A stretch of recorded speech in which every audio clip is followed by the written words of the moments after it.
Assalamualaikum warahmatullahi wabarakatuh. Saya Frana Yuda S, nomor induk mahasiswa 1804034056 dari kelas 4C. Di sini saya akan mempelajari materi tentang tes kehamilan. Tes kehamilan merupakan suatu cara untuk mendiagnosis seorang wanita hamil atau tidaknya. Kehamilan pada wanita dapat ditandai dengan kehadiran HCG atau hormon human chorionic gonadotropin yang merupakan hormon khas yang disekresikan pada masa kehamilan. Wanita yang tidak mengalami kehamilan tidak dapat mensekresikan hormon ini.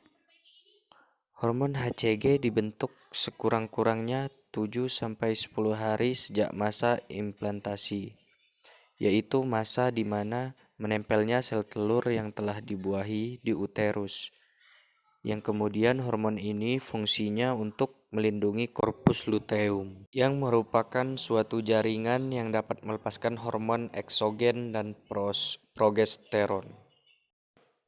Terdapat beberapa hormon yang disekresikan selama masa kehamilan. Hormon HCG jumlahnya meningkat drastis sejak bulan pertama hingga bulan kedua masa kehamilan. Jumlahnya meningkat pada bulan kedua atau pada trimester pertama, kehamilan minggu 0-13, serta akan turun pada bulan ketiga dan jumlahnya stabil hingga kehamilan bulan ke-9, trimester kedua dan ketiga. Hormon estrogen dan progesteron akan mengalami peningkatan dari bulan pertama hingga bulan ke-9, dari trimester pertama hingga trimester ketiga. Jadi, hal inilah yang mendasari dilakukan pemeriksaan kehamilan dengan berdasarkan kehadiran hormon HCG pada sampel. Hormon HCG merupakan hormon khas yang disekresikan pada masa kehamilan, sehingga menjadi marker yang tepat dalam mendiagnosa seorang wanita hamil atau tidak. Reaksi yang umum terjadi pada wanita hamil ketika adanya HCG di dalam tubuh adalah rasa mual hingga muntah. Hal ini dikarenakan tubuh mencoba melawan kehadiran hormon ini yang dianggap asing bagi tubuh. Pada pemeriksaan tes kehamilan ini, ada 3 metode pemeriksaan yang dilakukan. Pertama, metode menggunakan hewan, metode menggunakan strip atau dipstick, dan metode menggunakan lateks aglutinasi. Namun pada metode menggunakan hewan, sudah jarang dilakukan. Penyebab jarang dilakukan yakni prosedur pemeriksaan yang susah, lamanya waktu pemeriksaan, serta terkendala pada etik. Pemeriksaan kehamilan menggunakan hewan dapat menggunakan hewan mencit, tikus, katak, dan kodok. Apa beda katak dan kodok? Terserah. Kita lanjut. Tujuan dari pemeriksaan tes kehamilan ini yaitu untuk mengetahui apakah di dalam sampel terkandung hormon HCG yang menunjukkan kehamilan pada pasien. Lalu prinsip metode menggunakan strip atau dipstick ini, HCG yang terdapat pada urin akan bereaksi dengan antibodi yang ada pada rapid dan terbentuk ikatan dan memberi garis warna. Lalu alat dan bahan yang digunakan untuk pemeriksaan tes kehamilan.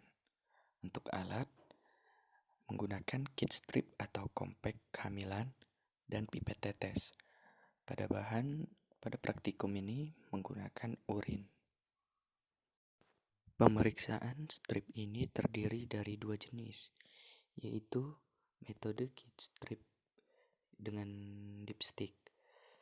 Cara kerjanya sampel bukan diteteskan, namun strip dicelupkan ke dalam sampel. Untuk itu perlu urin dengan jumlah yang cukup untuk pemeriksaan ini. Sedangkan tes rapid satu lagi yaitu menggunakan metode compact. Pada metode ini, sampel diteteskan ke dalam sumur atau well sampel. Selanjutnya, metode lateks aglutinasi.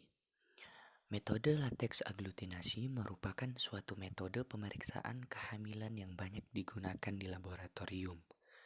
Prinsip pemeriksaannya berdasarkan pada ada atau tidaknya aglutinasi yang terbentuk setelah urin yang diteteskan yang merupakan antigen yang mengandung HCG ini berikatan dengan antibodi pada lateks atau antibodi yang diteteskan pada plet hitam atau kaca objek. Hasil yang terbentuk dapat dibandingkan dengan kontrol positif dan kontrol negatif. Pada pemeriksaan kehamilan dengan metode lateks aglutinasi, metode ini terbagi menjadi dua, yaitu dengan metode direct dan indirect.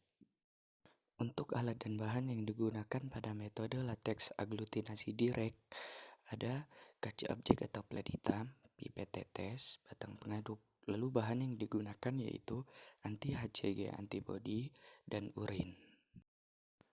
Lalu prosedur kerja pemeriksaan kehamilan metode lateks aglutinasi direct. Yang pertama, diteteskan setetes urin di atas permukaan kaca objek. Lalu teteskan setetes reagen anti-HCG antibody di atas permukaan kaca objek juga. Setelah diteteskan anti-HCG antibodinya, aduk dengan batang pengaduk sampai merata. Setelah merata, goyangkan kaca objek dengan gerakan memutar. Setelah itu diamati terbentuknya gumpalan dalam waktu yang tidak melebihi 3 menit. Setelah itu, alat dan bahan dari metode lateks aglutinasi indirect. Untuk alatnya, ada kaca objek atau plet hitam, pipet tetes, dan batang pengaduk. Jadi pada bahan yang digunakan metode indirect berbeda dari metode direct.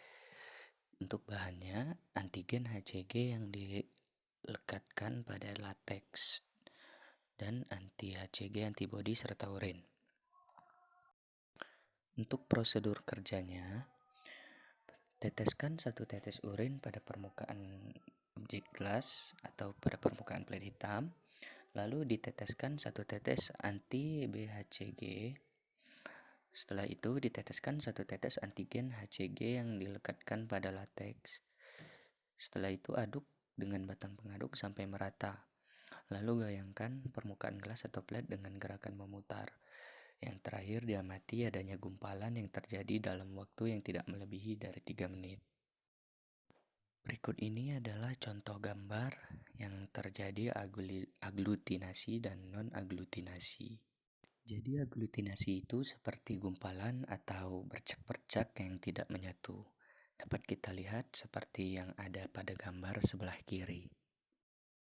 Yang menjadi pembeda dari metode indirect dan direct ini, kalau indirect ada antigen HCG lateksnya. Kalau direct tidak ada antigen HCG lateksnya. Untuk interpretasi hasil pun berbeda. Pada metode direct terjadi aglutinasi apabila HCG berikatan dengan anti-HCG antibody. Sedangkan pada metode indirect terjadi aglutinasi apabila antigen lateks berikatan dengan anti-HCG antibody. Sekian pembelajaran mengenai tes kehamilan. Saya akhiri. Wassalamualaikum warahmatullahi wabarakatuh.